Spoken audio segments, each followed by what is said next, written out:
Hello students, welcome to my YouTube channel. आज हम पढ़ेंगे पावर कन्वर्टर्स की सीरीज में सिलिकॉन कंट्रोल रेक्टिफायर के बारे में। सिलिकॉन कंट्रोल रेक्टिफायर जो है वो थायरिस्टर फैमिली को बिलोंग करता है।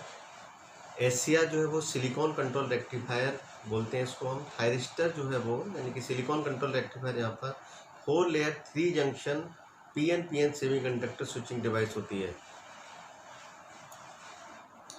यहाँ आप अगर देखोगे इस डायग्राम को ध्यान से देखें आप अगर, तो यहाँ पर ये जो डायग्राम है, यहाँ पर ये जो थायरिस्टर है एससीआर है, ये 4 लेयर डिवाइस है। यानी कि पहला पी टाइप मटेरियल, दूसरा एन टाइप मटेरियल, तीसरा फिर पी टाइप और चौथा फिर से एन टाइप मटेरियल।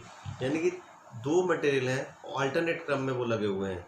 ये 4 लेयर 3 जंक्शन, इस तरह से जो जंक्शन यहाँ पे बनती हैं वो 3 जंक्शन बन जाती हैं। पहली जंक्शन को जिसका नाम कहलाता है J1 जंक्शन, दूसरी जंक्शन जो है वो कहलाती है J2 जंक्शन और तीसरी जंक्शन जो है वो कहलाती है हमारी J3 जंक्शन। तो इसका इस तरह से स्ट्रक्चर होता है। यानी कि आपने ट्रांजिस्टर में जो पढ़ा था, ट्रांजिस्टर में क्या था कि वहाँ पर केवल 3 ही लेयर होती हैं, PNP या फिर NPN, केवल 3 लेयर होती हैं। यहाँ पर एक लेयर और इंसर्ट कर दी गई है, एक लेयर और डाल दी गई है, तो PNP और चौथी लेयर N और डाली गई है ना। यहाँ पर जो है वो ये उसी तरह से फिर से ये भी जो डिवाइस होती है वो 3 टर्मिनल डिवाइस ही होती है। वहाँ पर जो ट्रांजिस्टर के अंदर टर्मिनल्स होते हैं वो कौन कौन से होते हैं? वो होते हैं इमिटर, बेस एंड तीसरा जो होता है वो कलेक्टर होता है। लेकिन यहाँ पर कौन सा होता है? जो पी टाइप मटेरियल से जुड़ा हुआ टर्मिनल है उसको हम बोलते हैं एनोड, जो एन टाइप लास्ट मटेरियल से जुड़ा हुआ उसको हम कैथोड बोलते हैं, और जो बीच की जो पी लेयर है उससे एक टर्मिनल निकला हुआ उसको हम बोलते हैं गेट। तो इस तरह से तो पहला पॉइंट यहाँ पर सिलिकॉन कंट्रोल रेक्टिफायर, इसको हम शॉर्ट में एससीआर बोलते हैं। 4 लेयर 3 टर्मिनल डिवाइस है। 3 टर्मिनल्स जो है वो एनोड, कैथोड और गेट है, और 3 जंक्शन जो है वो J1, J2 एंड J3 के नाम से जानी जाती हैं। SCR are solid state devices, so they are compact, possesses high reliability and low power loss. यानी कि ये इसके फीचर्स होते हैं सॉलिड स्टेट डिवाइसेस के, यानी कॉम्पैक्ट होती हैं, हाई रिलायबिलिटी हाई होती हैं, और तीसरा जो है वो पावर लॉस इनका कम होता है। SCR is made up of silicon and it acts as the rectifier. It has very low resistance in the forward direction.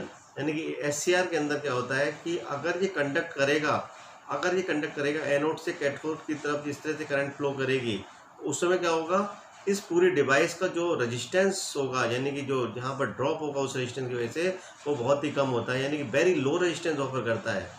लेकिन अगर इसको हम रिवर्स डायरेक्शन में कंडक्ट कराना चाहें, यानी कि इस टर्मिनल को अगर मैं पॉजिटिव सप्लाई दे दूँ और इस टर्मिनल को नेगेटिव सप्लाई दे दूँ, तो करंट जो है वो इधर से फ्लो होना चाहिए, लेकिन वो करंट इधर से फ्लो नहीं होती है। क्यों? क्योंकि यहाँ पर जो है वो रिवर्स बायसिंग हो जाती है, और जिसकी वजह से जो है वो वेरी हाई रेजिस्टेंस ऑफर होता है और डिवाइस जो है वो कंडक्ट नहीं करती है। तो कुल मिलाकर के हम ये कह सकते हैं कि सिलिकॉन कंट्रोल रेक्टिफायर जो है वो यूनिडायरेक्शनल डिवाइस होती है। This is the unidirectional device. Thyristor working के बारे में हम समझेंगे। थायरिस्टर वर्किंग जो है वो और उसकी वोल्टेज करंट कैरेक्टरिस्टिक भी देखेंगे यहाँ पर साथ साथ।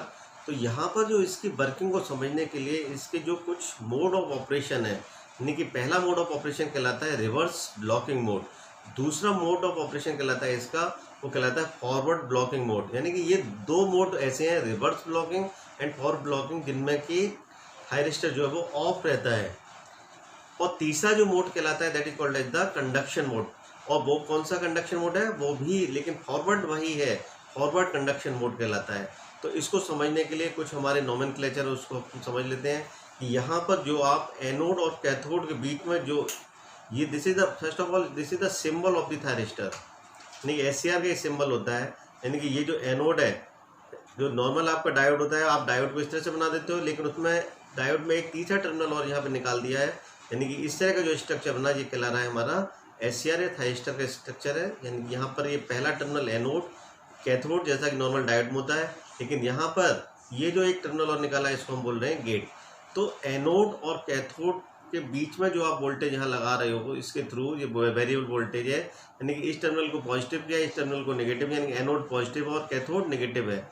ये कहलाता है हमारा फॉरवर्ड वोल्टेज, जो आपने यहाँ पर एनोड और कैथोड के बीच में जो वोल्टेज लगाया हुआ है। और ये जो ऑन स्टेट में जो वोल्टेज ड्रॉप होता है वो कहला रहा है BA, यहाँ पर ये लिखा हुआ है। और तीसरा जो है वो वोल्टेज आपने गेट पर एक लगाओगे ये स्विच के थ्रू, यानी कि ये जो है गेट, ये कहला रहा है हमारा ES। तो यहाँ पर DBO जो है वो फॉरवर्ड ब्रेकओवर वोल्टेज है। फॉरवर्ड ब्रेकओवर वोल्टेज क्या होता है इसको थोड़ी देर बाद समझेंगे। VBR जो है वो रिवर्स ब्रेकओवर वोल्टेज है, ये क्या होता है ये भी हम थोड़ी देर बाद समझेंगे। IG करंट यानी कि जो ये क्या है, this is the gate current, gate से फ्लो होने वाली जो करंट है उसको हम बोल रहे हैं यहाँ पर IG के नाम से।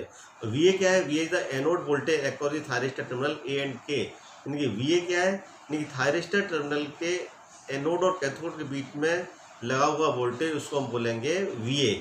और एनोड करंट IA, यानी कि इसमें जो करंट फ्लो करने वाली होगी उस करंट का नाम है IA। तो ये सारे नोमेनक्लेचर हम इसमें यूज करेंगे। फिर से बता रहा हूँ, DBO, VBR फॉरवर्ड और रिवर्स ब्रेकओवर वोल्टेज है क्रमशः। IG जो है वो गेट करंट है, VA जो है वो anode voltage across the thyristor है, एनोड वोल्टेज। और चौथा जो है वो that is the anode current, जो कि यहाँ एनोड से कैथोड की तरफ जो करंट फ्लो करती है उसको हम बोलते हैं एनोड करंट। सबसे पहली मोड ऑफ ऑपरेशन इसका समझेंगे, reverse blocking mode. Reverse blocking mode में क्या कर रहे हैं कि हम एनोड और कैथोड पर, यानी कि एनोड को हमने नेगेटिव सप्लाई देंगे, एनोड पे आप क्या करोगे, एनोड पर जो है आप नेगेटिव सप्लाई दे दोगे, और कैथोड को जो है वो आप पॉजिटिव सप्लाई दोगे।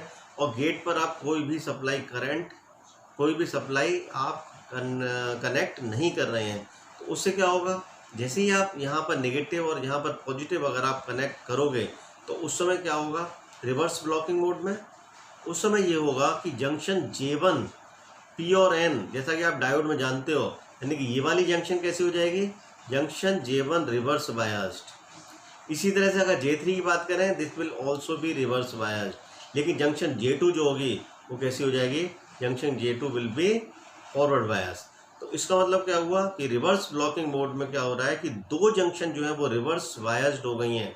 जो आपने यहाँ पर पोलरिटी कनेक्ट किया है, यानी कैथोड को आपने पॉजिटिव कर दिया और एनोड को आपने नेगेटिव कर दिया है। यहाँ से भी आप देख सकते हो सप्लाई के थ्रू ये सिंबल है, यानी कि ये SCR लगा हुआ है। आपने गेट पर कोई भी सप्लाई नहीं कनेक्ट की क्योंकि स्विच ओपन है, केवल यही वाला सर्किट आपने लगाया हुआ है। सर्किट में एनोड जो है वो आपने नेगेटिव कर दिया, यानी कि नेगेटिव सप्लाई आपने कनेक्ट कर दी, और यहाँ पर कैथोड को जो है वो पॉजिटिव सप्लाई दे दी। तो इसका मतलब क्या है, the device behaves as if two diodes are connected in series. इसका मतलब क्या हुआ कि दो डायोड हैं वो सीरीज में कनेक्ट है with reverse voltage applied across them, reverse blocking mode. तो ये कहलाता है हमारा रिवर्स ब्लॉकिंग मोड। लेकिन क्या बिल्कुल भी, जैसा कि आपने डायोड में देखा है कि करंट फ्लो नहीं करती है, लेकिन एक करंट फ्लो जरूर करती है, उसका नाम होता है रिवर्स लीकेज करंट। तो यहाँ पर भी जो है वो रिवर्स लीकेज करंट, यानी very small amount of current will start to flow. इस तरह से फ्लो करती है, बहुत ही कम करंट फ्लो करती है इस तरह से, वेरी स्मॉल करंट, जो कि मिली एम्पियर रेंज में होती है। लेकिन अगर मैं ये BBR वोल्टेज है, यानी कि एनोड वोल्टेज जो आपने नेगेटिव लगाया हुआ है, इस वैल्यू को मैं बढ़ाता जाऊँ, अगर इस वैल्यू को मैं बढ़ाता जा रहा हूँ तो एक स्टेज ऐसी आती है जहाँ पर ब्रेक डाउन हो जाता है, जैसा कि डायोड में भी होता है। और जो जंक्शन होती है वो जंक्शन जो होती है वो ब्रेक डाउन हो जाती है। तो यहाँ पर J2 जंक्शन है वो तो ऑलरेडी फॉरवर्ड बायस थी, लेकिन J1 और J3 जो जंक्शन थी वो क्या हो रही थी वहाँ पर, वो यहाँ पर क्या हो रही थी, वो दोनों रिवर्स बायस थी। लेकिन ब्रेक डाउन होने की वजह से एकदम से वो अपना कंट्रोल समाप्त कर देती हैं। इस तरह से जो है वो एवलांची ब्रेक डाउन होने की वजह से immediately very high amount of current will start to flow like the diode, जैसा कि डायोड में होता था, है ना। इस तरह से ये जो करंट यहाँ पर फ्लो करना शुरू कर देती है। तो ये कहलाता है हमारा, this is called as the reverse blocking mode of the thyristor. तो this results in thyristor damage at junction temperature may exceed its maximum temperature, right. यानी कि अगर यहाँ पर करंट एकदम से बढ़ेगी तो इसका मतलब टेम्परेचर भी डिवाइस का बढ़ेगा, और ऐसा भी हो सकता है कि डिवाइस जो है वो परमानेंटली डैमेज हो जाए टेम्परेचर राइज की वजह से। तो इस तरह के मोड को हम यूज नहीं करते हैं। इसी तरह से हमारा जो होता है वो फॉरवर्ड ब्लॉकिंग मोड होता है। फॉरवर्ड ब्लॉकिंग मोड को समझने के लिए हम क्या करेंगे, यहाँ पर अब आप सप्लाई जो है वो थायरिस्टर का जो एनोड टर्मिनल है उसको आप पॉजिटिव सप्लाई कनेक्ट कर रहे हो, और जो नेगेटिव सप्लाई है कैथोड पर आप कनेक्ट कर रहे हो। तो इसका मतलब क्या हुआ, ये आपने पॉजिटिव कर दिया, ये आपने नेगेटिव कर दिया। उससे क्या होगा, जंक्शन J1 जो है वो फॉरवर्ड बायस हो जाएगी जैसा कि डायोड में होता था। इसी तरह से जंक्शन J3 PN यहाँ बन रहा है तो इसका मतलब ये भी फॉरवर्ड बायस हो गई, लेकिन यहाँ पर NP बन रहा है तो NP बनने की वजह से क्या होगा, junction J2 will be reverse bias. अगर एक भी जंक्शन रिवर्स बायस है, अगर करंट यहाँ से फ्लो होना भी शुरू करे तो वहाँ पे इसकी वजह से फ्लो नहीं होगी। इसका मतलब यहाँ फिर से वही बात है कि यहाँ पर भी जो है वो कंडक्शन नहीं होगा, और इस मोड को हम बोलेंगे फॉरवर्ड ब्लॉकिंग मोड। अगर मैं इस वोल्टेज को बढ़ाता जाऊँ, ये जो वोल्टेज यहाँ लगाया हुआ है इस वोल्टेज को मैं बढ़ाता जाऊँ, जो कि इस तरह से इस वाली एक्सिस पे दिखाया गया है, तो यहाँ पर भी एक लीकेज करंट फ्लो होगी जो कि माइनॉरिटी चार्ज कैरियर की वजह से होगी। लेकिन जब जैसे BBO आएगा, BBO मतलब फॉरवर्ड ब्लॉकिंग वोल्टेज, अगर इस वाले वोल्टेज से जो है अगर जैसे ही वैल्यू आगे निकलती है, वैसे यहाँ पर जो है वो एवलांची ब्रेकडाउन होगा जंक्शन J2 का, और immediately very high current will start to flow. तो ये जो आपने वर्किंग देखी है, एक तो आपने देखा फॉरवर्ड ब्लॉकिंग मोड, उसमें जो है वो SCR फर्स्ट क्वाड्रेंट में काम करता है। लेकिन अगर मैं दूसरे उसकी मोड की बात करूं, यहाँ पर जो है SCR किस में काम करेगा, थर्ड क्वाड्रेंट में काम करता है। इसके बाद जो है फॉरवर्ड कंडक्शन मोड। अब थायरिस्टर का हमारे कंडक्शन हो किस तरह से, उसको मैं अब कैसे समझ सकता हूँ, इसके लिए क्या करना होगा कि यहाँ पर दो मोड होते हैं कंडक्शन मोड में। Here thyristor conduct current from anode to cathode with very small voltage drop across it, जैसा कि डायोड में होता है। अगर डायोड कंडक्ट करता है तो इसका मतलब वहाँ पर बहुत ही कम वोल्टेज ड्रॉप रह जाता है। इसी तरह से जब थायरिस्टर हमारा कंडक्ट करता है, anode to cathode current flow करती है, और उस समय वेरी स्मॉल वोल्टेज ड्रॉप उसके अक्रॉस रह जाता है। So a thyristor can be brought from forward blocking mode to forward conducting mode by two ways. कौन कौन से वो दो तरीके हैं, एक तो ये है कि बाय एक्सीडिंग का फॉरवर्ड ब्रेकओवर वोल्टेज, हम फॉरवर्ड ब्रेकओवर वोल्टेज को बढ़ा दें, और दूसरा तरीका क्या है, gate triggering by applying a gate pulse between gate and cathode, यानी कि हम गेट ट्रिगरिंग करें by applying a gate pulse between gate and cathode, यहाँ पर ये कर दें तो क्या होता है। यहाँ पर देखते हैं, यहाँ जो है वो एकदम से जो करंट फ्लो कर, आप देख रहे हो पहला मोड, इसको ले लेते हैं फिर से, forward conduction mode by exceeding the forward breakover voltage. अब मैंने क्या काम किया, यहाँ पर फिर से आप देखो कि यहाँ जो स्विच ओपन है, गेट पर आपने कोई भी वोल्टेज नहीं लगाया है, यहाँ पर आपने एनोड और कैथोड पर प्रॉपर वोल्टेज लगा दिए, पॉजिटिव और नेगेटिव दोनों लगाए हुए वोल्टेज। तो यहाँ पर क्या होगा, इस वोल्टेज की वजह से ये जो है वो डायोड जो थायरिस्टर है हमारा, वो एक पर्टिकुलर वोल्टेज के बाद एकदम से कंडक्ट करेगा। यानी कि शुरुआत में आपने वोल्टेज लगाया, कम है voltage anode to cathode, small leakage current flow करेगी, और लेकिन एक स्टेज ऐसी आएगी, यहाँ पर एक स्टेज ऐसी आएगी कि एकदम से थायरिस्टर वो कंडक्ट करना स्टार्ट हो जाएगा, क्योंकि वो जो बीच की जंक्शन है उसका ब्रेक डाउन हो चुका है, और immediately very high current will start to flow. इस तरह से ये करंट फ्लो करेगी। तो इस तरह की ऑपरेशन में ये कहलाता है हमारा फॉरवर्ड ब्रेकओवर वोल्टेज जब अचीव होगा, जब मिल जाएगा उसको, उसके बाद वहाँ ब्रेक डाउन होगा और इमीडिएटली वेरी हाई करंट जो है वो फ्लो होगी। और जैसे ही उसका डायोड, जैसे ही उसका जो वोल्टेज होगा थायरिस्टर के अक्रॉस, वो बहुत कम रह जाएगा, और बचा हुआ वोल्टेज जो आपने लगाया हुआ वो किसके अक्रॉस मिलेगा, लोड के अक्रॉस मिलेगा। तो इस तरह से हमारी डिवाइस भी बची रहेगी और कंडक्शन भी स्टार्ट हो जाएगा। लेकिन इसकी ड्रॉबैक क्या है, ड्रॉबैक इसकी ये है कि बहुत हाई वोल्टेज जो है, ब्रेकओवर वोल्टेज तक हमें जो है वो लगाना पड़ता है, तब जाकर के डिवाइस ऑन होती है। यहाँ पर ये ऑपरेशन आपने फिर से जो देखी है वो first quadrant operation of the thyristor है। यहाँ कह रहे हैं कि during forward conduction mode of operation thyristor is in on state and behave like a close switch. Voltage drop जो होता है वो कितने ऑर्डर का होता है, 1 to 2 मिली वोल्ट। जो यहाँ पर जो वोल्टेज ड्रॉप होता है 1 to 2 मिली वोल्ट होता है केवल। This small voltage drop is due to ohmic drop across the 4 layers. 4 layer में जो ओमिक ड्रॉप हो रहा है उसकी वजह से वोल्टेज आता है। In practice, very important point यहाँ पर नोट करने वाला है, in practice the transition from off state to on state by exceeding BBO कभी भी एम्प्लॉय नहीं करना चाहिए। इससे क्या होता है, डिवाइस जो है वो डिस्ट्रॉय हो सकती है। तो हम क्या करें, तो इसको किस तरह से सुरक्षित बनाएं, उसके लिए जो है वो very important feature of this SCR, this is called as the gate triggering. Gate triggering को हम समझेंगे। गेट ट्रिगरिंग ये क्या है, यानी कि क्या काम किया आपने क्या काम किया है कि इसको जो है ना, गेट ट्रिगरिंग, आपने इस स्विच को इस स्विच को आपने ऑन कर दिया। वोल्टेज की जो सप्लाई है वो आपने उसी तरह से लगाई, यानी कि पॉजिटिव वोल्टेज आपने यहाँ लगाया हुआ है एनोड पर, और कैथोड पर आपने कौन सा वोल्टेज लगाया है, नेगेटिव वोल्टेज आपने लगा दिया है। अब इससे क्या होगा, और यहाँ पर जो आपने पॉजिटिव वोल्टेज जो है वो गेट पर लगा दिया, इसका मतलब क्या होगा कि इसकी वजह से एक करंट जो होगी वो यहाँ पर सेटअप होगी, यानी कि अगर मैं इधर देखूँ तो एक करंट जो है वो यहाँ पर एक सेटअप हो जाएगी जो इस तरह से कंडक्ट करना शुरू करेगी।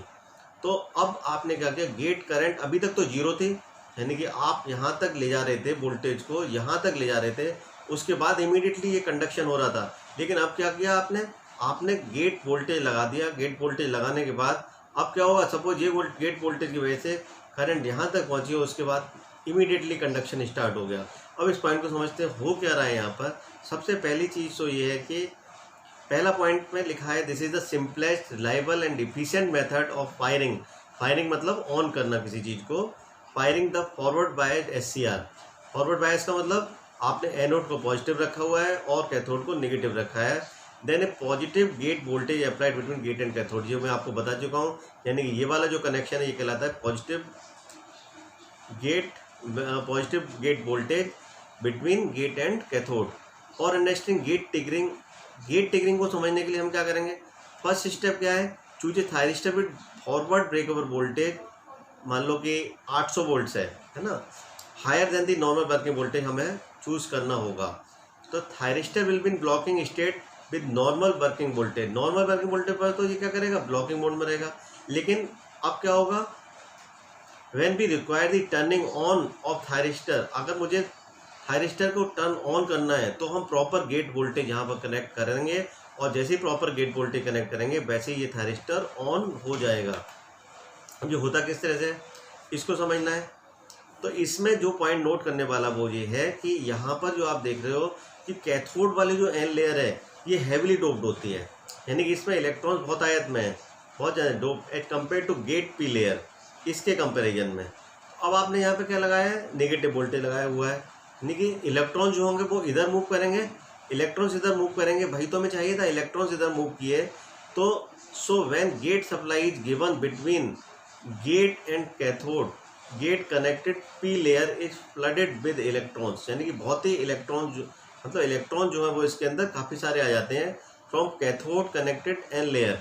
Now the thyristor is forward bias, thyristor जो है वो फॉरवर्ड बायस है। So some electron reach junction J2, कुछ इलेक्ट्रॉन जो होते हैं वो जंक्शन J2 पर पहुंचते हैं। As a result junction J2 break down, यानी कि ये जो जंक्शन है इसको मुझे ब्रेक डाउन करना था, तो यहाँ पर इलेक्ट्रॉन्स पहुँचे जैसे ही वैसे ही जंक्शन ब्रेक डाउन हुई और कंडक्शन जो है वो स्टार्ट हो जाएगा at voltage less than VVO, यानी कि जो वोल्टेज आप वहाँ पर बहुत हाई लगा रहे थे उससे कम पर ही कंडक्शन स्टार्ट हो जाता है इस गेट करंट की वजह से। अगर मैं गेट पर वोल्टेज और बढ़ा देता हूँ थोड़ा सा तो ये कंडक्शन होगा और पहले स्टार्ट हो जाएगा, यानी कि अगर आप इसको देख रहे हो IG2 is greater than IG1 और ग्रेटर देन IG, यानी कि ये सारी करंट जो है वो, यानी IG2 जो है वो सबसे ज़्यादा है, यानी कि वोल्टेज आपने जब ज़्यादा गेट पर लगा दिया तो आपका कंडक्शन जो है वो और भी ईजी वे में स्टार्ट हो गया। तो ये कहलाता है this operation of thyristor SCR, it is called as the gate triggering, जो कि बहुत ही सेफ मेथड है थायरिस्टर को ऑन करने का। एक और इम्पॉर्टेंट पॉइंट जो इसमें होता है वो कहलाता है होल्डिंग करंट से रिलेटेड होता है, यानी कि आपने उसमें जो है वो गेट वोल्टेज तो लगा दिया और गेट करंट भी प्रोड्यूस हो गई, फ्लो होने लग गई। तो अब इसमें ये होल्डिंग करंट का क्या मतलब है, इसका मतलब ये है कि अनदर इम्पॉर्टेंट पॉइंट जो है वो ड्यूरेशन, कितनी देर तक हम इसको लगाएं। आप इसमें क्या करेंगे कि आप इसको another important point is duration for which the gate current is applied should be more than turn on time, यानी कि हमें इतनी देर तक वहाँ पर गेट पल्स लगानी है, गेट वोल्टेज लगानी है कि हमें ये सुनिश्चित कर लेना है थायरिस्टर ऑन हो चुका है। और अगर एक बार थायरिस्टर ऑन हो गया तो वो वापस से ऑफ तब तक नहीं होगा जब तक कि उसकी वैल्यू होल्डिंग करंट से नीचे नहीं चली जाती है। तो ये जो वैल्यू कहलाती है, this means that if the gate current is reduce to zero, gate current zero हो जाए before the anode current reaches a minimum value known as holding current, SCR can not turn on. In this process power loss जो होती है वो बहुत ही कम होती है and also low applied voltage is required for triggering, यानी कि ये इसके फीचर्स क्या हैं। इन गेट ट्रिगरिंग का फीचर्स पावर लॉस बहुत कम, और दूसरा जो है वो वोल्टेज जो रिक्वायर होता है ट्रिगरिंग के लिए वो बहुत हाई वोल्टेज नहीं होता है। This is the complete V I characteristic of the SCR, यानी कि जो आपको सबसे पहले पढ़ाया था वो क्या था, रिवर्स ब्लॉकिंग मोड, जो कि ये था। यहाँ से रिवर्स कंडक्शन मोड स्टार्ट हो गया, यहाँ पर जो है वो फॉरवर्ड ब्लॉकिंग मोड आपको पढ़ाया था। उसके बाद में जो है वो आपको बताया था फॉरवर्ड कंडक्शन मोड, लेकिन गेट वोल्टेज नहीं दिया था और ये कंडक्शन इस तरह से स्टार्ट हुआ था। लेकिन जब आपने गेट ट्रिगरिंग की तब उसमें क्या हुआ, ये गेट की वजह से गेट वोल्टेज अगर आपने लगा दिया इस पर, तो ये कंडक्शन जो है वो जो आपने एनोड वोल्टेज लगाया हुआ है वो पहले ही आप कंडक्शन स्टार्ट हो जाएगा, यानी कि वोल्टेज आपको कम लगाना पड़ेगा। Very important point, what is the meaning of this latching and holding current in thyristor. एक चीज़ आप समझ लो बहुत ध्यान से, इसमें क्या होता है कि एक बार आपने यहाँ पर गेट पल्स दे दी, एक बार आपने यहाँ पर गेट पल्स दे दी और थायरिस्टर ने वर्क करना स्टार्ट कर दिया, करंट फ्लो नहीं शुरू हो गई, आप गेट करंट को यहाँ से हटा सकते हो और ये एनोड टू कैथोड करंट फिर भी फ्लो होती रहेगी ना। तो यहाँ पर अब आपको अगर इसको ऑफ करना है तो इस वैल्यू को जो है वो हमें एक मिनिमम लेवल पे ले जाना पड़ेगा, उसके बाद ही थायरिस्टर ऑफ हो सकता है। तो इस पॉइंट के लिए हमारे जो दो पॉइंट हैं, यानी कि holding current and latching current, वो दोनों ही इंपॉर्टेंट पॉइंट है, उसको आपको समझना है। यहाँ लैचिंग करंट क्या है, latching current of forward bias thyristor, यानी कि सबसे पहली चीज़ है थायरिस्टर कैसा होना चाहिए, फॉरवर्ड बायस होना चाहिए। वो मिनिमम करंट है, is minimum current which anode current must attend to continue to remain in forward conduction mode, यानी कि इतनी करंट डेवलप हो जानी चाहिए, इतने इलेक्ट्रॉन जंक्शन J2 पर पहुंच जाने चाहिए जिससे कि वो जो जंक्शन है वो फॉरवर्ड बायस हो जाए, और अगर उसके बाद गेट करंट को हम रिमूव कर दें तो वो कंडक्शन बना रहे। तो ये वो करंट होती है, मिनिमम वैल्यू होती है जिससे कि थायरिस्टर जो है वो ऑन स्टेट में बना रहे। If the value of anode current is less than this value, SCR will not continue to conduct, यानी कि उससे कम होगी तो वो कंडक्ट नहीं हो पाएगा, नहीं रहेगा कंडक्शन स्टेट में। इफ़ गेट सिग्नल रिमूव कर दिया जाए तो थायरिस्टर जो है वो ऑफ हो जाएगा। इसी तरह से जो दूसरा पॉइंट है वो मैंने बताया था आपको होल्डिंग करंट का। Holding current of thyristor is that minimum value of current below which anode current must fall to come in off state, यानी कि उसके नीचे जो है वो थायरिस्टर जो है वो ऑफ स्टेट में आ जाता है। इसका मतलब ये है कि अगर मैं इसको एक एग्जांपल के माध्यम से समझाना चाहूँ तो इसका मतलब ये है कि if the value of the holding current is 5 milli ampere, अगर होल्डिंग करंट की वैल्यू 5 मिली एम्पियर लेते हैं तो anode current of SCR must become less than 5 milli ampere to stop conducting, यानी कि SCR की जो एनोड करंट है उसको भी जो है वो 5 मिली एम्पियर से कम जाना होगा अगर थायरिस्टर को हमें ऑफ करना है।